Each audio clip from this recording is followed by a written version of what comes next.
My husband had stepped away from the table for less than 3 minutes when the woman leaned over from the booth behind me and pressed something into my hand.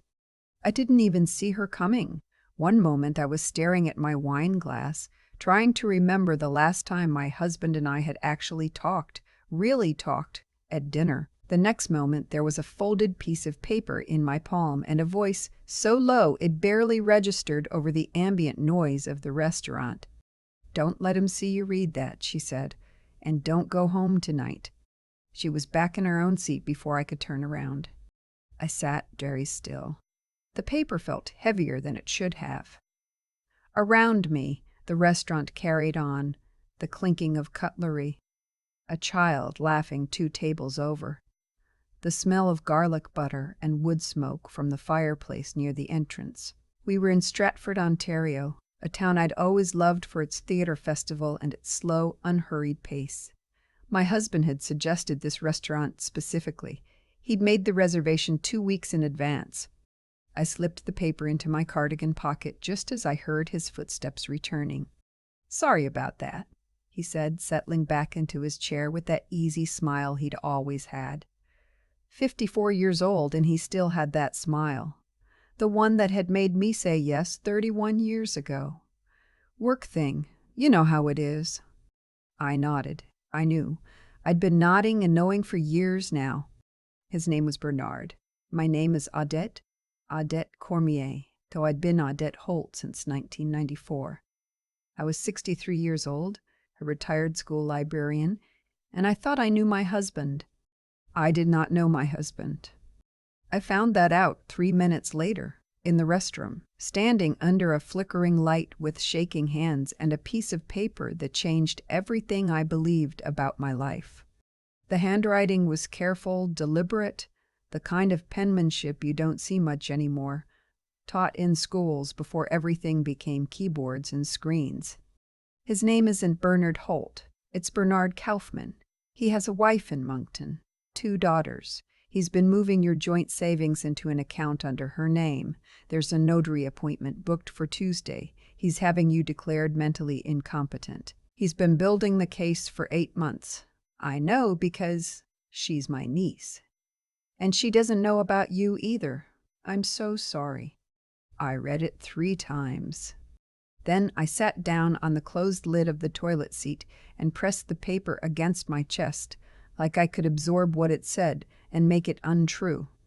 Bernard, my Bernard, who made my coffee every morning with exactly 1.5 sugars because he knew I could never measure it right myself, who had driven 6 hours to be with me when my mother passed 4 years ago, who had held my hand during my hip surgery and slept in the hospital chair because he refused to leave. That Bernard had another wife. That Bernard was going to have me declared incompetent. My pension, my RRSP, the house we'd bought together in Kitchener, the one I'd brought into the marriage with the inheritance from my father, all of it in a joint account at TD Bank, all of it accessible to him. I pressed my hands flat against my knees to stop the shaking. Whoever that woman was, sitting alone in the booth behind me in a restaurant in Stratford, she had just handed me the rest of my life. The question was what I was going to do with it. I thought about walking back out there and confronting him. I imagined his face, the way that smile would falter, the precise calculations he would run behind his eyes before he said anything. Bernard was a planner. He was meticulous. He had been building this case against me for 8 months. If I walked out and confronted him now, he would know the plan was compromised. He would move faster. The notary appointment was Tuesday. Today was Saturday. I had 3 days. I splashed cold water on my face. I looked at myself in the mirror, the woman who'd been a librarian for 28 years, who'd organized book fairs and reading circles and helped 3 generations of children fall in love with stories. The woman who trusted and trusted and trusted because that was who she was. "All right," I said to her quietly. "All right." When I came back to the table, I told Bernard I wasn't feeling well. A headache. Something behind my eyes. "Do you want to skip dessert?" he asked, concerned. Attentive, perfectly rehearsed. "Yes." I said. "I think I just need to go home and sleep." He paid the bill. He helped me with my coat. He put his hand on the small of my back as we walked to the car, and I had to remind myself to breathe normally, to let his hand rest there without flinching, without giving anything away. I'd been a librarian, but I had also, for many years, run the drama club at the school where I worked. I knew how to play a role.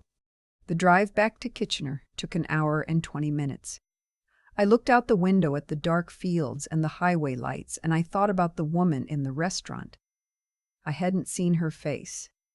I didn't know her name. She had risked what exactly? Her niece's marriage? Her relationship with this other family? She had pressed a piece of paper into a stranger's hand because she thought it was the right thing to do. I thought about that for a long time. When we got home, Bernard said he was going to watch something in the living room. I said I was going straight to bed. I kissed him on the cheek. I will never fully understand how I managed that, and I went upstairs. I did not sleep.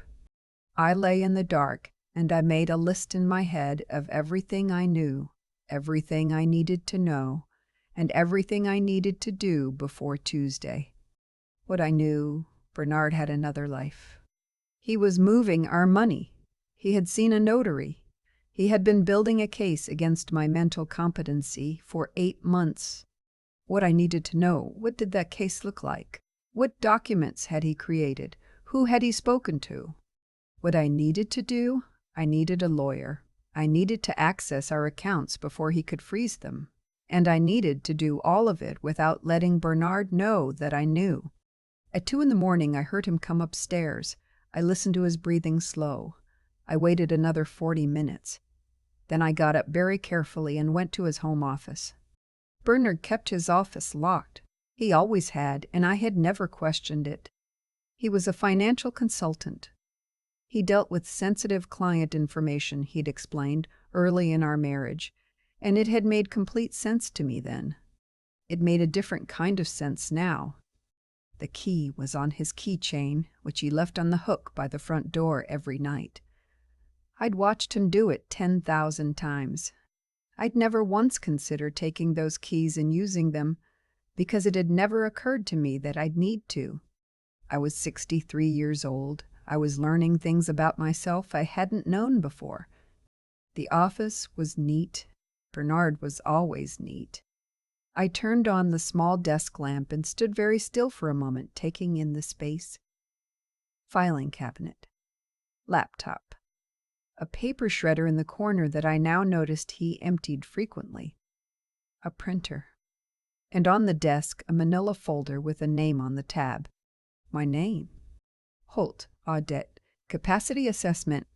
Inside was a report from a private geriatric assessment service. I read it with my heart pounding so loudly, I was surprised Bernard didn't wake up across the hall. It described me as showing signs of cognitive inconsistency, episodes of emotional dysregulation, and potential early indicators of dementia-related decline.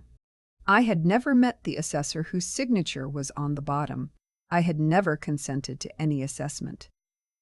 The dates on the report corresponded to times when Bernard had told me he'd been at the golf course, at client meetings, at his brother's place in Burlington. There was also a letter from a law firm in Toronto, addressed to Bernard, referencing a Tuesday morning appointment to review guardianship and financial authority documentation for, and I read this carefully, twice, his dependent spouse. Dependent. I had worked for 28 years. I had a full pension from the Ontario Teachers' Federation. I owned half the house. My hands were steadier than I expected when I took photographs of every single page with my phone. I put everything back exactly as I had found it. I locked the office. I hung the keys back on the hook. I went back upstairs and lay down next to my husband in the dark, and I did not close my eyes for the rest of the night. In the morning, Bernard made coffee. 1.5 sugars. I thanked him, and I drank it, and I watched him over the rim of the mug, and I thought, 3 days. On Sunday, I told Bernard I was meeting my friend Vivienne for lunch. Vivienne Larocque was my oldest friend in the world. We'd met in library school in 1983, and she had seen me through everything, including my first marriage, which had also not gone well, though for different reasons. I trusted her completely, which was something I was now extremely careful with. I did not go to lunch with Vivienne. I called her from the car, explained everything in a voice that only broke twice, and she said the same thing she had said every time my life fell apart. "Tell me what you need." What I needed was a lawyer. Vivienne's daughter-in-law was a family law solicitor in Waterloo, a woman named Diane who had a reputation, Vivienne told me, for being methodical and quietly ferocious. We met at Diane's office on Sunday afternoon, which Diane opened specifically for us. I brought my phone with the photographs. I brought a copy of our mortgage documents, which I had retrieved from my own files that morning. I brought our joint account statements, which I had printed from online banking on Saturday night after Bernard fell asleep. Diane looked at everything carefully for a long time without saying much. Then she said, "This is fraud. What he's arranged with that assessment company is fraudulent documentation. The guardianship application, if filed, would be based on falsified records." "Can you stop it?" I asked. "I can do better than that," she said. She explained, clearly, step by step. I listened to every word. There was a process, an emergency application to freeze the joint accounts pending an investigation, which could be filed first thing Monday morning. There was also the matter of the fraudulent capacity assessment, which was a serious breach of Ontario regulations governing geriatric assessment services. And there was Bernard's other family in Moncton, which constituted bigamy, a criminal offense under the Criminal Code of Canada. Diane said, "I want you to understand that this process may take time. He will have a lawyer. It will be difficult. But the documentation you've provided gives us an extraordinarily strong position." I said, "I understand. I've spent 31 years being patient. A little more won't hurt me." She looked at me for a moment in a way that I think surprised even her. Then she said, "All right, let's get started." On Monday morning, Diane filed the emergency application. The joint accounts were frozen before Bernard sat down at his desk. He called me at 11 o'clock, confused at first. Then, when I didn't perform confusion back at him, very, very quiet. "Odette," he said. "Don't," I said. "Please don't." There was a long silence. "How did you find out?" he asked. I thought about the woman in the restaurant, the careful handwriting. "Don't let him see you read that." "Does it matter?" I said. He had an answer for everything, Bernard. He was the most prepared person I had ever known. But in that moment, he had nothing. I listened to him breathe for a few seconds, and then I ended the call. Diane had also, on my instruction, sent a letter that morning, not to Bernard, but to the law firm in Toronto, informing them that their client was currently under investigation and that any documentation filed on his behalf regarding guardianship would be immediately contested and reported to the Law Society of Ontario. The Tuesday appointment was canceled. What came next was not easy. I want to say that clearly because it matters. Because in stories like this, there's always a temptation to make the resolution feel simple, feel clean, feel like the moment justice happened and everything was resolved. Real life is not like that. There were weeks of meetings, there were financial disclosures and counter-disclosures. There was a process server going to Moncton to notify Bernard's other wife, whose name was Genevieve, and who turned out to know even less about me than I had known about her. We spoke on the phone once, awkwardly, in early December. Two women who had both believed in the same lie. She had two daughters, 11 and 14. She was 41. She had met Bernard at a financial conference 11 years ago. She had trusted him completely. I didn't tell her that I understood. I just said, "I'm sorry this is happening to you." And I meant it. The fraud charges took longer. The law firm that had arranged the fraudulent capacity assessment was referred to the College of Physicians and Surgeons, as well as the relevant regulatory bodies for geriatric care professionals in Ontario. 2 people lost their professional licenses. Bernard's application for guardianship had never been filed. But the documentation trail was damning, and combined with the bigamy charge, it was sufficient. He pleaded guilty to bigamy in March. He received a conditional sentence and probation. His assets, the ones he'd moved to the account in Moncton, the ones he'd thought were safely out of reach, were traced by the forensic accountant Diane had engaged, and the court ordered restitution. I got the house, my savings, my pension, which had never been his to touch, though he had tried to position himself to contest it. I also got something I hadn't expected. I got to know who I was without him. That sounds easy to say, and it was not easy to experience. 31 years is a long time. I had shaped myself around a person who did not exist.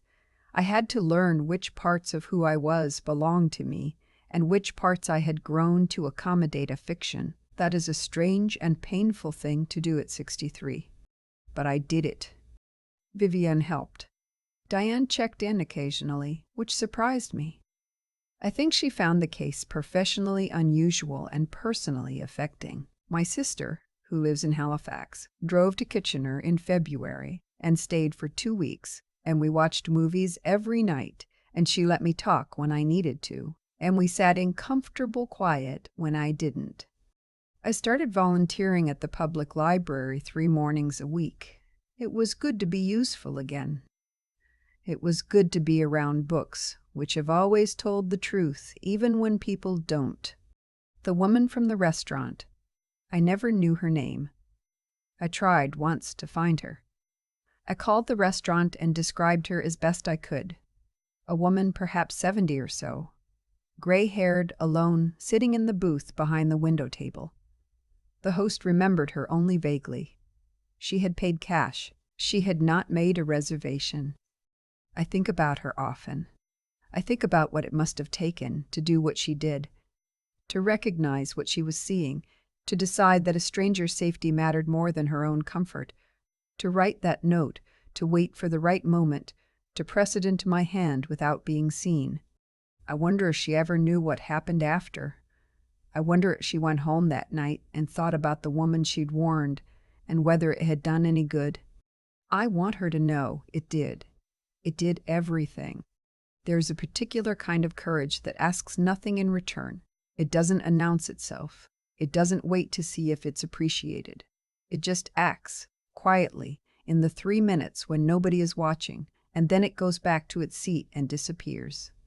I was a librarian for 28 years. I spent my career believing that the right story at the right moment could change the direction of someone's life. A woman I will never know proved me right.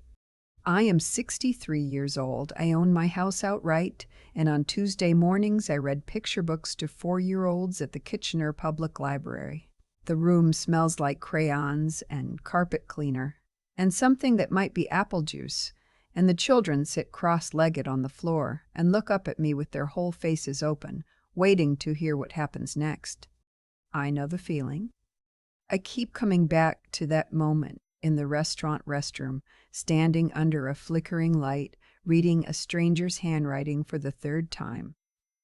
Not because I want to relive it, but because I think that was the moment I had to decide what kind of person I actually was. Not who I'd been in 31 years of marriage, who I was underneath all of that. What Bernard did was a calculated thing. He didn't wake up one morning and make a reckless mistake. He spent 8 months building a false record, coordinating with professionals who were willing to sign their names to lies, moving money piece by piece so that by the time I noticed anything, it would already be too late. That kind of deception requires effort. It requires planning, and somewhere in all of that planning, he must have decided that I was someone who wouldn't look too closely, someone who would trust and not question and sign whatever was put in front of her. He wasn't entirely wrong about me, But he'd mistaken patience for passivity and kindness for a lack of spine. The woman in the restaurant, whoever she was, made a choice that night that had nothing to do with her own safety or comfort. She saw something wrong, and she decided that correcting it mattered more than staying out of it. That's not a small thing. Most of us, most of the time, look away. We tell ourselves it's not our business, or we're probably misreading it, or someone else will step in. She didn't do any of that. She wrote the note. She waited. She pressed it into my hand. That's what I'd call integrity, not the word you put on a motivational poster, but the real version, the one that costs something. When I got to Diane's office that Sunday afternoon, I had the photographs on my phone, the mortgage papers, the account statements. I had done the work. I hadn't panicked and confronted Bernard over dinner and given him the chance to pivot. I hadn't gone home and cried and waited for someone to rescue me. I had thought clearly under the worst kind of pressure, and I had gathered what I needed. I don't say that to flatter myself. I say it because I genuinely didn't know I could do that until I had to. There's something in most of us that only shows itself when the situation demands it. The capacity to think carefully, to act precisely, when everything inside you wants to collapse. And then, the staying power. The weeks of meetings, the financial disclosures, the phone call with Genevieve in Moncton, the court dates that kept being rescheduled. The days when the whole thing felt endless and exhausting and I just wanted it to be over. That part of it, the long, unglamorous, undramatic part, that's where most of it actually happened. Not in the big moments. In the small ones, the ones where you just keep going anyway. What I know now, at 63, is that those three things, doing right by other people even when it's inconvenient, thinking clearly under pressure, and refusing to quit when it gets tedious, those three things together are most of what gets you through. They don't guarantee that nothing bad happens. Bernard happened, but they do determine what you're able to do about it. I read picture books to 4-year-olds on Tuesday mornings now. They look up at me, waiting to hear what happens next. I always make sure the story has an ending worth waiting for.